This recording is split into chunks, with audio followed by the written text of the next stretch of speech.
Señor juez, comparezco ante esta honorable sala en calidad de defensor técnico de los imputados Mauricio Araniva Gómez y Carlos Ramírez Martínez, a quienes se les atribuye el delito de lesiones graves agravadas en perjuicio del señor Gonzalo Coreas. Conforme al expuesto por la Fiscalía en su requerimiento fiscal, permítame con todo respeto hacer algunas consideraciones que me parecen esenciales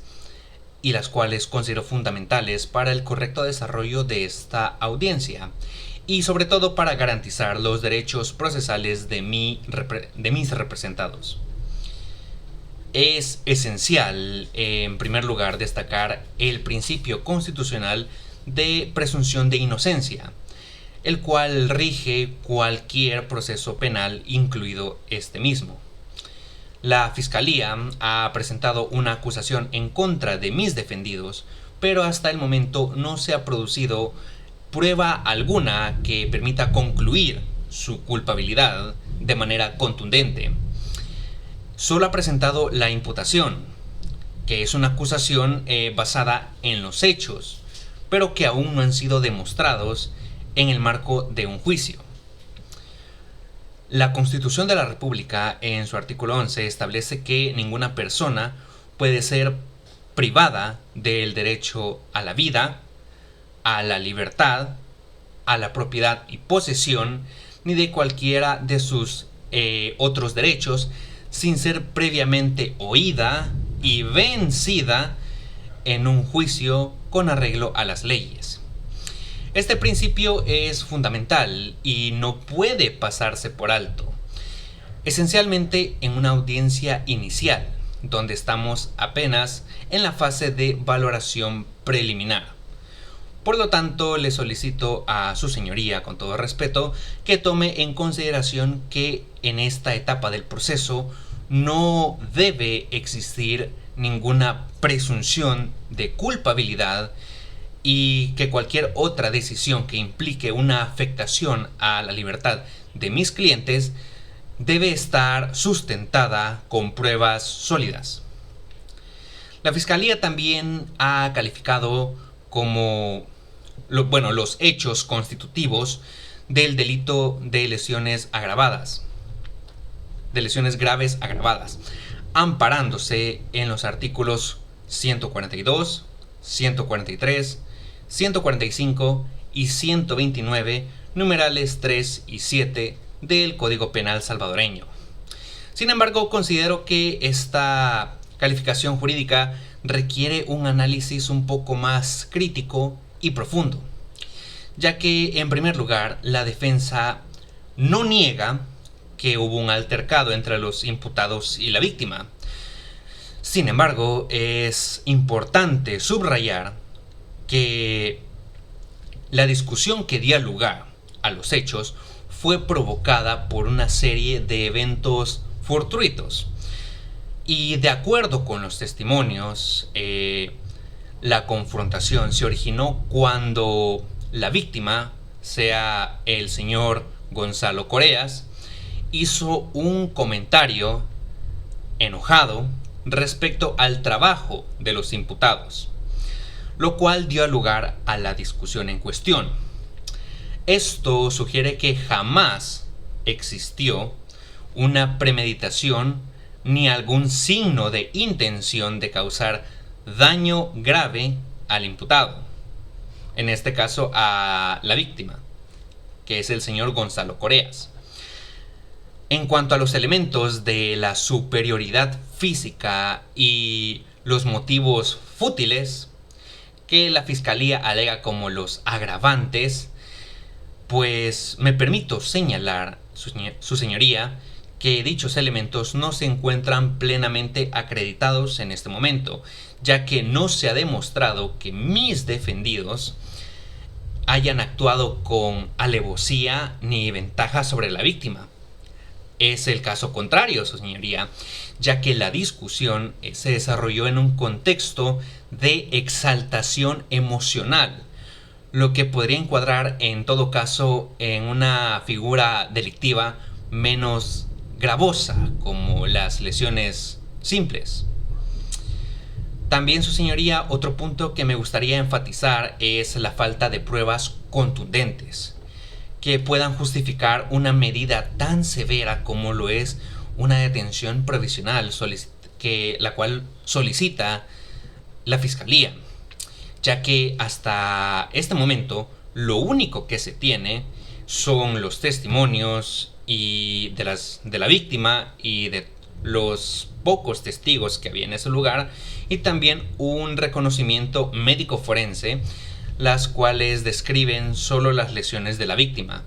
Pero considero que esto no son elementos suficientes para establecer de manera inequívoca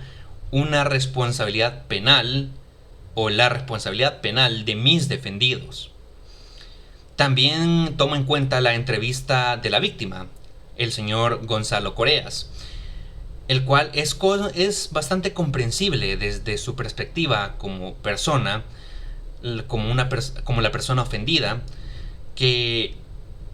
pero no podemos basar la totalidad de una acusación tan grave en una única versión. En este punto me gustaría recalcar, su señoría, que la objetividad y la neutralidad deben siempre prevalecer, y la Fiscalía tiene la carga de probar que, más allá de toda duda razonable, que mis defendidos cometieron el delito del cual se les acusa. El reconocimiento médico forense que se le realizó al señor Gonzalo Coreas establece que la víctima sufrió lesiones las cuales lo incapacitaron o lo van a incapacitar durante un periodo máximo de 25 días, lo cual comparte el sentimiento con la víctima, el cual es un hecho lamentable. Pero no obstante, su señoría, este informe no aclara con precisión si todas las lesiones fueron causadas directamente por mis clientes, ni la secuencia exacta de los hechos. Considero que la agresión puede ser o pudo ser un resultado de defensa propia, o tal vez un intercambio en el calor de la discusión, en el calor del momento, y no de un ataque premeditado o con intenciones agravadas como lo pretende dar a entender la Fiscalía. Por tanto, a mí me resulta bastante imprescindible que se recaben más pruebas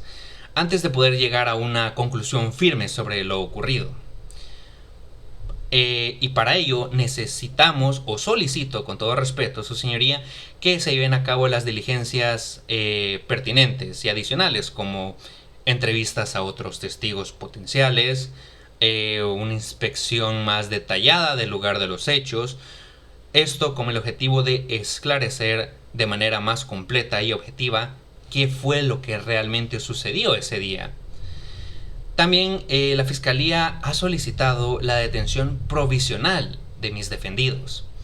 argumentando un supuesto peligro de fuga.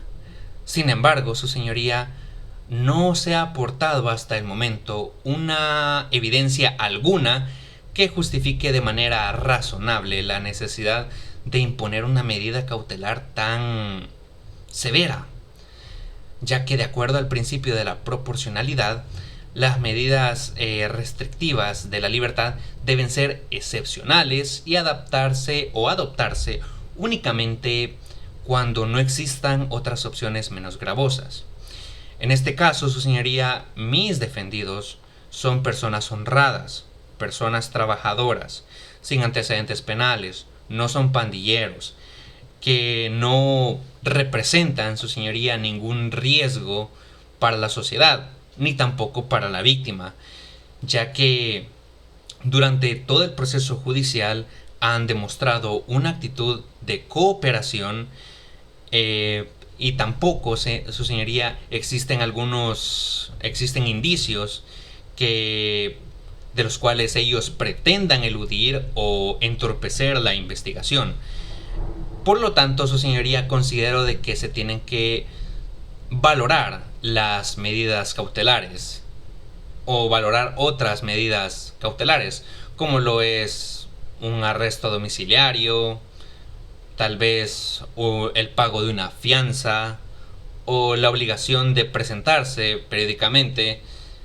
a este juzgado a firmar. Estas medidas permitirán garantizar la presencia de los imputados en el proceso, sin afectar de manera desproporcionada su derecho a la libertad. Finalmente, Su Señoría, me permito enfatizar en la importancia de respetar los derechos fundamentales de mis clientes, ya que la privación de la libertad siempre tiene que ser la última opción, reservada solo para los casos que sean absolutamente indispensables. En este sentido, Su Señoría, solicito que se le garantice que el proceso que vamos a llevar a cabo se lleve de manera justa, equitativa y respetuosa con los principios que rigen nuestro sistema penal. En conclusión, solicito respetuosamente a este tribunal que se garantice el respeto a la presunción de inocencia de mis representados. También que se evalúe la posibilidad de recalificar los hechos, considerando de que no se ha probado la agravante de superioridad ni por motivos futibles de manera concluyente. Que se valoren medidas menos restrictivas que la detención provisional, como lo dije anteriormente, el arresto domiciliario o la imposición de una fianza. Que también se ordene una realización de diligencias adicionales para esclarecer cómo fueron los hechos, para así obtener una visión un poco más completa de lo ocurrido. Su Señoría, mis defendidos están dispuestos a someterse al proceso de manera completa, colaborando en todo lo necesario para el esclarecimiento y la búsqueda de la verdad. Confiamos en que este tribunal, Su Señoría, actuará con imparcialidad y justicia, tal y como la Constitución lo demanda. Gracias por su atención, Su Señoría.